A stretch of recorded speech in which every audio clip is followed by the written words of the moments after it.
Hello lovely people!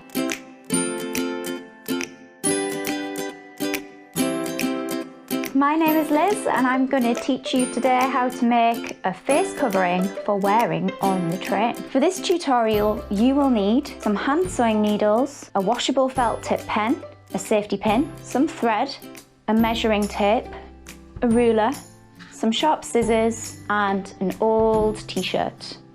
To start, cut the hem off your t-shirt. The hem's nice and stretchy so we can use this later as the ties. Take your face measurement by measuring from the tip of your nose to the edge of your cheekbone with a soft tape measure. Double that and then you've got the measurement across your face from ear to ear, and then add 1 inch for the channels down the side of the face covering. Then measure from the tip of your nose to just under your chin and add 2 inches to that for the vertical measurement. Now mark out these measurements on a piece of A4 paper and join the dots up with a straight line. What you can do is, if you have pins, you can pin this into place. I have these cute little clips that I use quite often in my sewing. You could even use clothes pegs. Make sure that your t-shirt's flat and that you're cutting through both layers. So here we've got our 2 rectangles of fabric that I've just cut out of the t-shirt.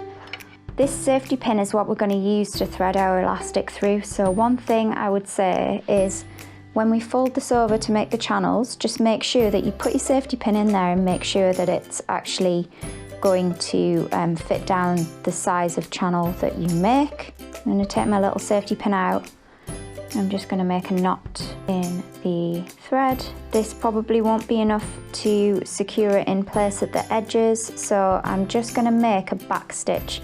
So that means we go through the fabric, pull it so that it's not quite to the end, go back in where the knot is, and come back out again where our thread comes out. So it's basically you're just stitching in one place, and I'm going to do that again just to make it extra secure, and this just means that our thread won't pull out while we're making our stitches down the channel.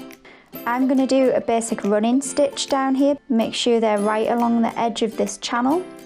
We just do a running stitch by going in and out of the fabric like that, and I think I'm going to do 1 back stitch here just to make it again a little bit more robust. A little tip here on the length of thread to work with: never cut a length of thread that's longer than the length of your wrist to your elbow, and that will just make sure that you don't start getting all knotted up.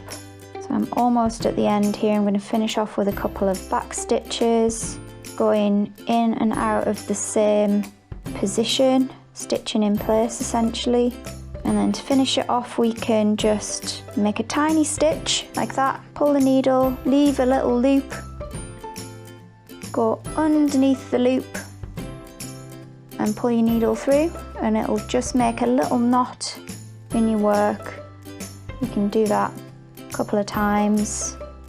Overkill scissors for snipping thread, but there we go. Make sure you sew a channel into both sides of the mask. What we're going to do now is, you might remember this bad boy from earlier, so this is the hem of our jersey t-shirt. We're just going to make a snip and separate it into one big long length. Safety pin. So my safety pin's on the end of my length of hem, and I'm just going to start feeding that through the channels on the side of the face covering. Thread the hem through the channels. When you get to the top of one side, go directly back into the top of the other side. Take the safety pin off, don't need that anymore. Bye bye safety pin. And then you can tie the 2 ends in a knot. If you want to pop a little square of kitchen paper in just as a disposable filter, you can do that as well.